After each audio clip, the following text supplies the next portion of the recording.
कि हम अपने नबी सल्लल्लाहु अलैहि वसल्लम की सूरत, उसकी सीरत पे, उसकी सुन्नत पे चलें। यह मेरा ईमान है कि जब तक हम अपने नबी सल्लल्लाहु अलैहि वसल्लम की शरीयत पे नहीं चलेंगे, हम जिस दलदल में हमारे मुल्क को फंसा दिया है इन चोरों ने और अमेरिका के गुलामों ने, जिन कर्जों में जिस तरह इन्होंने हमारी कौम मकरूज कर दी, हम इससे सिर्फ एक तरह निकल सकते हैं कि हम वापस उन असूलों की तरफ जाएं जिन असूलों पे मेरे नबी सल्लल्लाहु अलैहि वसल्लम ने मदीना की रियासत को खड़ा किया था। तो मैं मौलाना कासिम, सबसे पहला मेरा सवाल आपसे यह है कि मेरे अल्लाह का हुक्म है अमर बिल मारूफ व नही अनिल मुनकर। मेरे अल्लाह का कुरान में हुक्म है सारे इंसानों को कि तुमने अच्छाई के साथ खड़े होना है, तुमने हक के साथ खड़े होना है और तुमने बदी का, बुराई का, बातिल का मुकाबला करना है। मेरे अल्लाह ने कहीं भी यह नहीं कुरान में कहा कि जब अच्छाई और बुराई का मुकाबला हो तो आप न्यूट्रल हो जाएं, कहीं आपको इजाजत नहीं दी। तो मौलाना कासिम, मैं सिर्फ आपसे एक सवाल पूछता हूं कि घर में अपने बच्चों से जाके पूछें कि क्या नवाज शरीफ और आसिफ जरदारी ईमानदार हैं? अपने बच्चों से पूछें, अपने घर वालों से पूछें कि क्या तुम गवाही दे सकते हो कि ये जो 30 साल से मुल्क को लूट रहे हैं, ये दो खानदान, पूछें इनसे, अपने बच्चों से पूछें, दिल पे हाथ रख के बताएं कि क्या ये दो खानदान ईमानदार हैं? बताओ, मर्दान बताओ। 30 साल से ये मुल्क को लूट रहे हैं। 26 साल पहले मैं सियासत में सिर्फ एक वजह से आया था। 26 साल पहले मैं इनकी चोरी और करप्शन, जो मुल्क को कंगाल करके मकरूज कर रहे थे, यहां का पैसा चोरी करके मुल्क से बाहर लेके जा रहे थे, इसलिए मैं सियासत में आया था। और इसलिए आया था कि जब आप एक इंसाफ का निजाम कायम करते हैं, जब आप ताकतवर को कानून के नीचे लेके आते हैं, जब एक मुल्क में इंसाफ आता है, तब वो मुल्क खुशहाल होता है। कोई मुल्क, एक मुल्क मुझे बताएं, मैं सारी दुनिया पे रहा हूं, एक मुल्क मुझे बताएं जिधर उनकी लीडरशिप करप्ट हो और वो मुल्क में खुशहाली हो। एक मुल्क बताएं, सारी दुनिया में देखी है।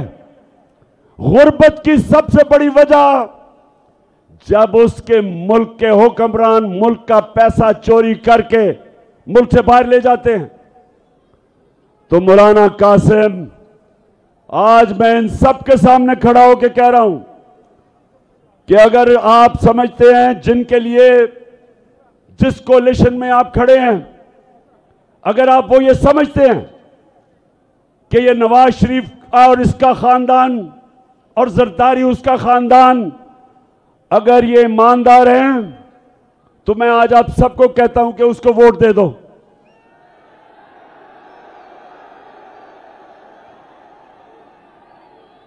लेकिन मौलाना कासिम साहब, इनके ऊपर तो चोरी पे किताबें लिखी हुई हैं, इनके ऊपर तो बीबीसी ने 2 फिल्में बनाई हुई हैं इन दोनों की चोरी पे। इनके ऊपर किताबें हैं इनकी चोरी की। मौलाना कासिम, मुझे जवाब दो, मेरे ऊपर हर रोज नई FIR कटती है, हर रोज मैं अदालत में जाता हूं हर रोज मैं जमानत लेता हूं। मौलाना कासिम मुझे बताए मैं क्यों लंदन नहीं भाग जाता, मैं क्यों नहीं मुल्क छोड़ के जाता। मैं अदालत में भी इनका मुकाबला करता हूं, इन चोरों का, और मैं जमीन पे जाके अपनी कौम को जगाता हूं, अपनी कौम को बताता हूं कि मेरी कौम का कोई मुस्तकबिल नहीं, किसी कौम का भी कोई मुस्तकबिल नहीं जिसके ऊपर चोर मुसल्लत हो, जिनके ऊपर अरबों रुपए के केसेस हो।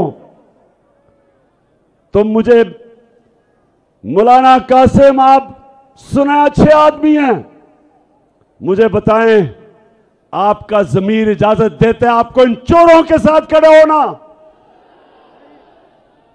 कैसे आप अपने अल्लाह के सामने खड़े होंगे?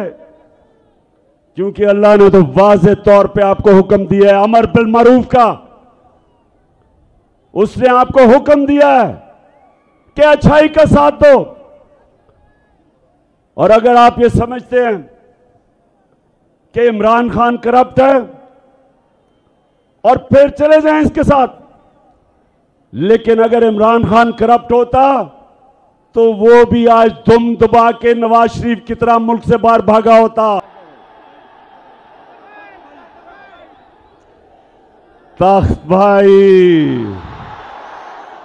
लेकिन जिला तो मर्दान है। तख्त भाई सुनो, अच्छा तख्त भाई फिर से हाथ उठा के बताओ, आपने मुझे हारने नहीं देना। मैं सबकी जिम्मेदारी लगा रहा हूं, जितने यहां खड़े हैं मैं सबकी जिम्मेदारी लगा रहा हूं कि आपने घर घर जाके लोगों को निकालना है। ये जो चोर हैं इनके साथ मिला हुआ है इलेक्शन कमिश्नर, एक बदयानतदार आदमी, इनके साथ मिलके इसने कम से कम 10 से 15 हजार जाली वोट डलवाई हुई है। और हमने 10 से 15 हजार जाली वोट के बावजूद इनको शिकस्त देनी है। मुर्दान, जब मैं तख्त भाई तख्त भाई बड़ा वैसे जज्बा है आपको अपने तख्त भाई होने का। मैं अच्छा तख्त भाई, हाँ, अच्छा तख्त भाई, तो मैं मौलाना कासिम साहब, अगर आप ये समझते हैं ना कि जरदारी और नवाज शरीफ चोर नहीं है तो यह क़यामत की निशानी है।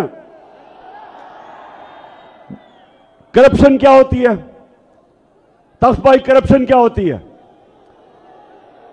चोरी होती है जब आपके कोई टेलीफोन जेब से निकाल ले, इसको चोरी कहते हैं।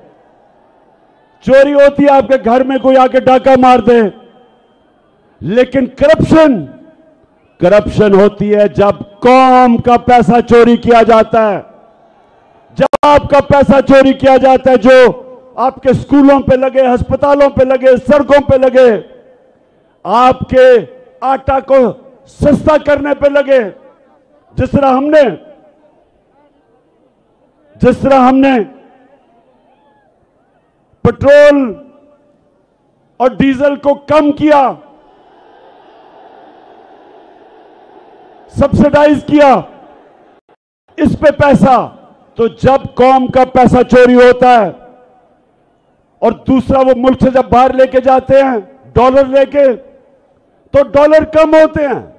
जब डॉलर कम होते हैं रुपए की कीमत गिरती है। जब रुपया गिरता है महंगाई आती है। बाहर से जो भी चीजें इंपोर्ट करते हैं सब महंगी हो जाती हैं जब रुपया गिरता है।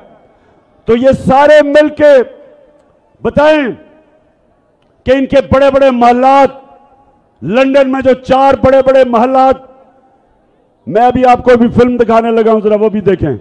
उससे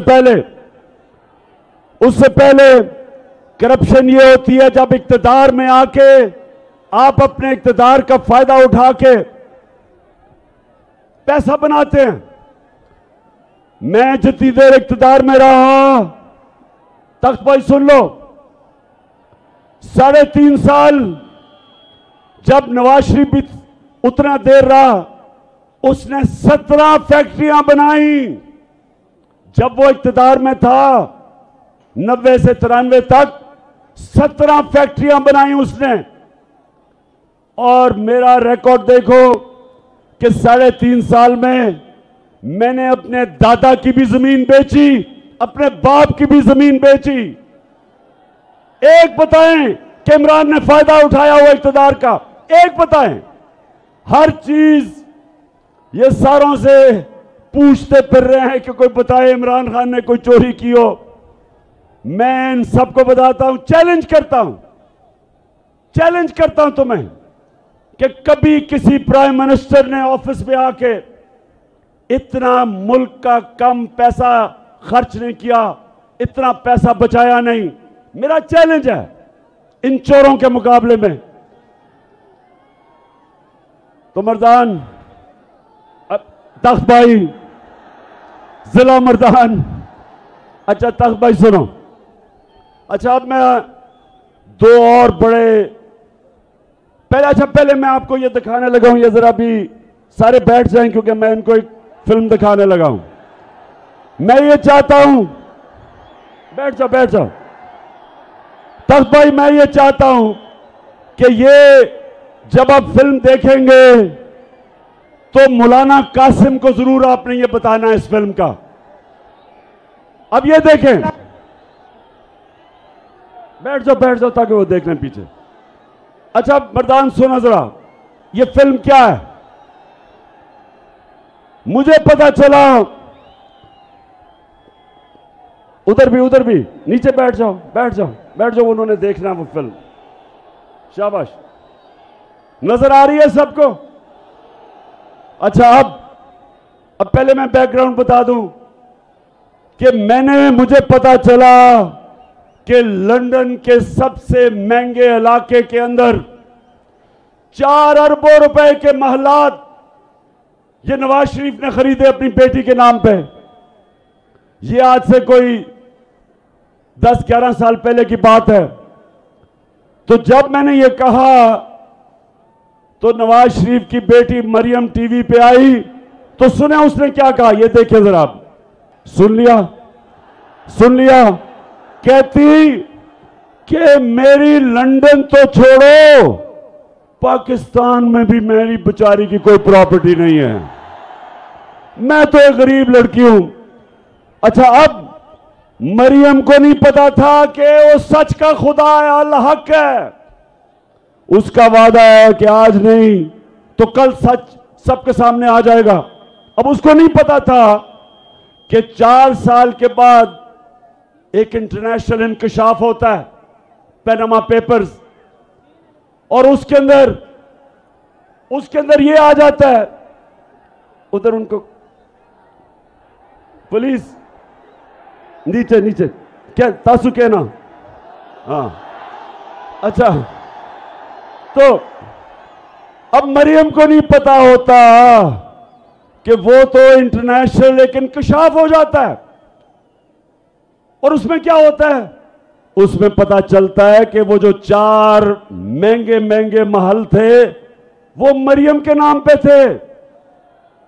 अब जरा ये आपने मौलाना कासिम को जरूर दिखाना है। अब जरा उसका भाई क्या कहता है। अल्हम्दुलिल्लाह मैं इस बात को तस्लीम करता हूँ कि अल्हम्दुलिल्लाह पाक यूं के ऊपर जो अपार्टमेंट्स हैं वो अल्हम्दुलिल्लाह हमारे हैं। मैं इस बात को तस्लीम करता हूँ कि उनको ऑफशोर कंपनीज नेस्को लिमिटेड और नीलसन लिमिटेड जो उनको ओन करती हैं, और मैं आपको ये भी अर्ज करता हूँ उनको होल्ड करनी है इस वक्त मरीम नवाज शरीफ मेरी हमशीरा जो है। ठीक है जी, समझ गए? खुद तस्लीम करता है कि ये जो 4 बड़े महंगे अरबों रुपए के जो महल्लात हैं वो हमारे भी हैं, और मेरी बहन मरियम नवाज शरीफ उसकी मालिका है।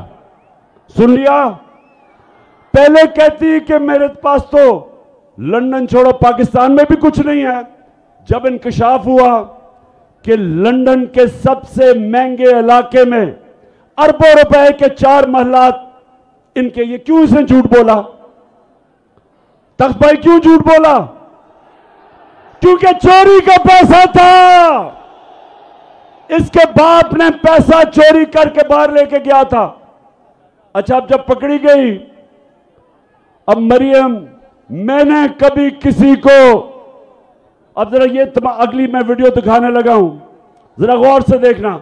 मैंने अपनी जिंदगी में, तख्त भाई, मैंने कभी अपनी जिंदगी में इतने सीधे मुंह से झूठ किसी को नहीं बोलते देखा जितना मरियम बोलती है। अब ये देखें जरा, ये क्या कह रही है। हसन हुसैन के पास आज जो भी है वो एक अरबपति दादा के पोते हैं। उस अरबपति दादा के पोते हैं जो 1960s और 70s में पाकिस्तान का अमीर तरीन इंसान था। ये जो एसेट्स हैं, ये जो बिजनेस के लिए पैसा है, ये सारा दादा से डायरेक्टली बच्चों को ट्रांसफर हुआ। सुन लिया?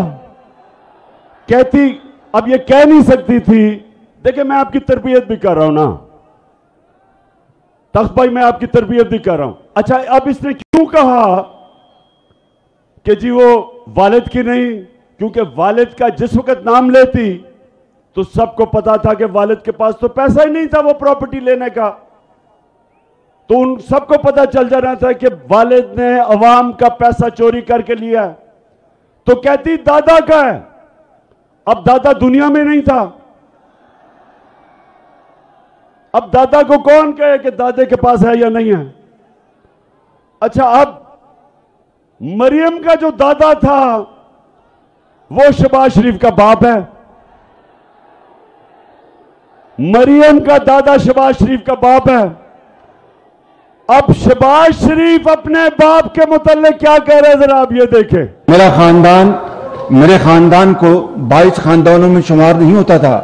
मुझे इसके ऊपर बाइस फख्र है कि मेरे वालिद का ताल्लुक एक गरीब किसान के घराने से था। मेरे वालिद का ताल्लुक एक गरीब किसान के घराने से था। हिंदुस्तान से वो तख्त भाई सुन लिया? वो कहता है गरीब किसान था दादा, वो कहती अरबोपति था। और असल में सबको पता है कि क्या हुआ। मैं इसलिए, मौलाना कासिम साहब देख लो, ये झूठों को देख लो। आप इनके साथ बैठे हैं, अमर बिल मारूफ। आप अमर बिल मारूफ के साथ नहीं, आप नही अनिल मुनकर के साथ बैठे हैं। आप एक दीनी आदमी हैं, आप कैसे चोरों के साथ जा सकते हैं? और मेलू नहीं लड़ा यहां से, वो 4 से लड़ रहा है। और इंशाल्लाह फिक्र ना करो, इंशाल्लाह धांधली के बावजूद जीतेंगे। आपको पता है तख्त भाई, आपको पता है कि ना पाकिस्तान में जब मैं क्रिकेट खेलता था अपने अपने अंपायर होते थे, ना पाकिस्तान हिंदुस्तान में जीता था, ना हिंदुस्तान पाकिस्तान में जीता था। जब उनका मुश्किल वक्त आता था तो उनके अंपायर मदद करते थे। और मुझे अफसोस से कहना पड़ता कि हमारे अंपायर भी हमारे मदद करते थे। लेकिन एक दफा एक कप्तान पाकिस्तान से टीम हिंदुस्तान लेके गया और उनके अंपायरों के बावजूद हरा के आया उनको। वो आपका कप्तान था। इस तरह इंशाअल्लाह ये जो इलेक्शन कमिश्नर बददियानतदार आदमी जिसने 10 से 15 हजार जाली वोट डाले हुए हैं, मेरा चैलेंज है कि अवाम आज पाकिस्तान की हमारे साथ है। उसके बावजूद, धांधली के बावजूद इंशाअल्लाह तुम्हारा वही हाल करेंगे जो हमने हिंदुस्तान का किया था हिंदुस्तान जाके। अच्छा, अब दो और मैं बातें करनी है तख्त भाई। एक, जो स्वात में हो रहा है, जो हमारे पुराने कबायली इलाके में हो रहा है, जब मेरी हुकूमत थी तो हमने दहशतगर्दी के ऊपर काबू पा लिया था। अब सब जानते हैं कि हमने दहशतगर्दी पे काबू पा लिया था। और आप सब जानते हैं कि मैं बार बार 20 साल कहता रहा कि हमें अमेरिका की जंग में नहीं जाना चाहिए। आप गवाह रहे हैं, तख्त भाई, नौजवानों गवाह रहो कि मैं 20 साल कहता रहा कि यह हमारी जंग नहीं, यह अमेरिका की जंग है, हमें इसमें नहीं होना चाहिए। मैं कहता गया कि हमारे लोगों को किसी और की जंग में कुर्बान किया जा रहा है। 80,000 हमारे लोग कुर्बान हुए। कोई पाकिस्तान में टीटीपी नहीं थी।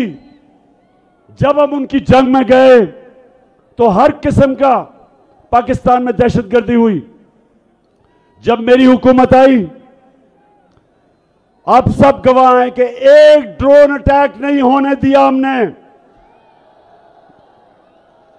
हमने वाज़ेह तौर पे अमेरिका को कहा कि हम तुम्हारे साथ अमन में होंगे, लेकिन किसी जंग में हम तुम्हारे साथ शिरकत नहीं करेंगे। और यह अमन हो गया। अब स्वात के अंदर जो हो रहा है और कबायली इलाके में भी, जो पुराना कबायली इलाका था, मैं आज फेडरल गवर्नमेंट से पूछता हूं कि आप जिम्मेदार हैं इसके। आपने कैसे इजाजत दी? बॉर्डर आपके कंट्रोल में है और बॉर्डर से ये जो लोग आए हैं और ये जो अब दहशतगर्दी हो रही है और जो स्वात के लोगों ने कुर्बानियां दी थी, जब उन्होंने नकल मकानी की, उनके घर लूटे गए थे, उनको नुकसान हुआ। जो ज़कात देने वाले थे, नकल मकानी के बाद ज़कात लेने वाले बन गए। कुर्बानियां दी लोगों ने। हमारे सरबराह हमें अमेरिका की जंग में लेके गया और कुर्बानी अवाम ने दी, खास तौर पे कबायली इलाके की अवाम और स्वात की और मलाकंड की अवाम ने। तो मैं आज सवाल पूछता हूं, फेडरल गवर्नमेंट मुझे जवाब दो कि क्या आपका सिर्फ यह काम रह गया है कि इमरान खान के ऊपर केसेस बनाओ, उसके ऊपर झूठी केसेस बनाओ, एफआईआर करवाओ, हमारे लोगों को जेलों में डालो,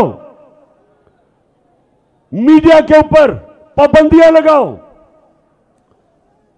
शहबाज गिल को पकड़ के जिस तरह आपने उसके ऊपर तशद्दुद किया, और अब आजम स्वाति को जो पकड़ के रात लेके गए और तशद्दुद किया, उसको भी नंगा करके तशद्दुद किया, शहबाज गिल को भी नंगा किया। शर्म आनी चाहिए तुम्हें, शर्म आनी चाहिए। क्या यह तुम्हारा काम है? तुम्हारा काम है अमन, लॉ एंड ऑर्डर आपकी जिम्मेदारी है। लॉ एंड ऑर्डर का यह हाल है कि सारे मुल्क में चोरियां डकैतियां हो रही हैं, स्ट्रीट क्राइम हो रही है। इधर इन इलाकों में जो स्वात के लोग निकले, क्यों निकले? स्वात के लोग इसलिए निकले कि उन्होंने बड़ी कुर्बानी दी थी जब हमें अमेरिका की जंग में लेके गए थे। तो अब आप जिम्मेदार हैं जो हो रहा है। और महमूद खान चीफ मिनिस्टर साहब, मैं आपको आज कह रहा हूं कि फेडरल गवर्नमेंट को से पूछें कि आप अगर जिम्मेदारी नहीं संभालेंगे तो फिर हमें संभालने दें, हम करेंगे, हम दहशतगर्दी के खिलाफ खड़े होंगे। और जो आजम स्वाति से किया, उससे पहले जो कस्टोडियल टॉर्चर बंद करके तशद्दुद किया, उससे पहले शहबाज गिल पे और फिर सहाफियों पे, मैं सारे इदारों को आज कहता हूं कि अगर वो इस मुल्क का गद्दार है, मेरे नबी सल्लल्लाहु अलैहि वसल्लम ने आज से 1500 साल पहले कहा, उन्होंने कहा जो कौम छोटे चोरों को जेलों में डालती है और बड़े डाकुओं को नहीं पकड़ती, वो तबाह हो जाती है, वो फना हो जाती है। जो भी आज ये बड़े चोरों को छोड़ रहा है और एनआरओ दे रहा है, वो इस मुल्क का गद्दार है और हम मुकाबला करेंगे इनका। मैं निकलूंगा इनके खिलाफ, मैं अपनी कौम को तैयार करूंगा। और तख्त भाई आप तैयार हो जाएं, आप तैयार हो जाएं, मैंने कॉल देनी है आपको, ज्यादा देर नहीं है। जो इस मुल्क में चोरों को एनआरओ दे रहे हैं और अवाम के ऊपर तशद्दुद कर रहे हैं, मीडिया को बंद करके सोशल मीडिया के पीछे मेरे ऊपर केसेस करके, ये अपने कानों से निकाल लो, जेनों में डाल लो। सब जो समझते हैं कि अगर इमरान खान को जेल में डाल के या उसके ऊपर केसेस करके वो पीछे हट जाएगा, मैं और जोर से आपका मुकाबला करूंगा।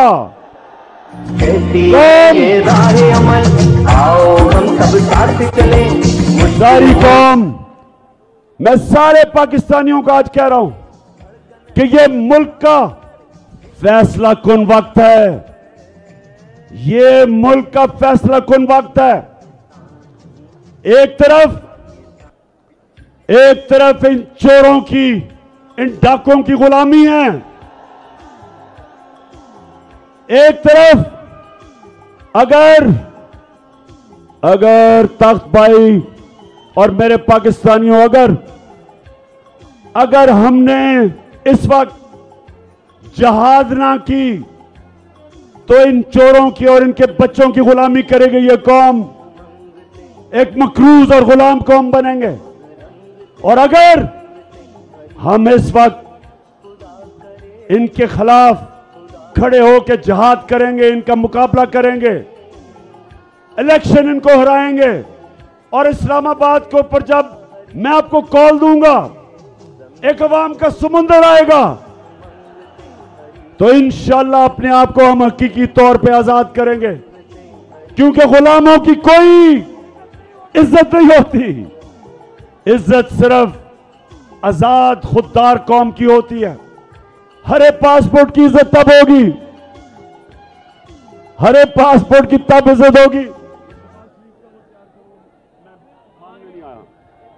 आजाद, अभी मैं आपको एक आखिरी वीडियो दिखाने लगा हूं, बैठ जाओ जरा, सारे बैठ जाए। आखिरी वीडियो, उसके बाद मैंने आप सबसे हल्फ लेना है, मैं हल्फ लूंगा, लेकिन पहले मैं ये आपको वीडियो दिखाऊं कि इस मुल्क को ये जो चोर को ऊपर बिठा दिया है, ये मैं कैसे जलील कर रहा है। सुने सुने,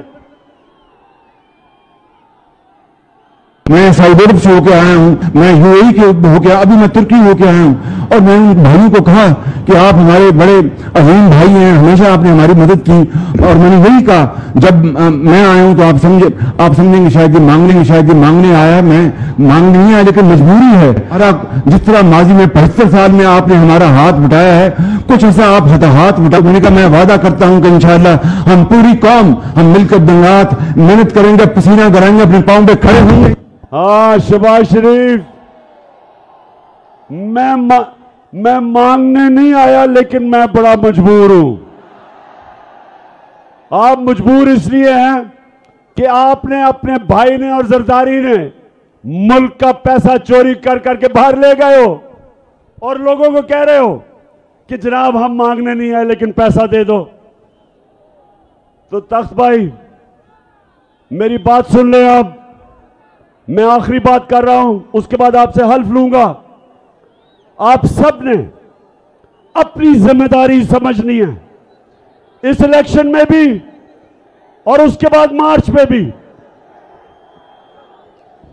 अब आपने सारों ने अपना हाथ ऊपर करना है, सब हाथ ऊपर करें। मैं यहां से पढ़ूंगा, आप वहां से रिपीट करेंगे, और टेलीविजन पर जो जो लोग हमें देख रहे हैं वो भी हमारे साथ शरीक हो जाए। और आपने ऊंची आवाज में बोलना है। बिस्मिल्लाहिर्रहमानिर्रहीम। हम हल्फ उठाते हैं कि पाकिस्तान के आइन की हमेशा पासदारी करेंगे। हम पाकिस्तान की खुदमुख्तारी का तहफ़्फ़ुज़ करेंगे कि हम कभी भी अल्लाह के सिवा किसी के सामने नहीं झुकेंगे और हम पाकिस्तान की हकीकी आजादी के इस जिहाद में आखिर तक इमरान खान के शाना बशाना जदोजहद करेंगे और हर किस्म की कुर्बानी के लिए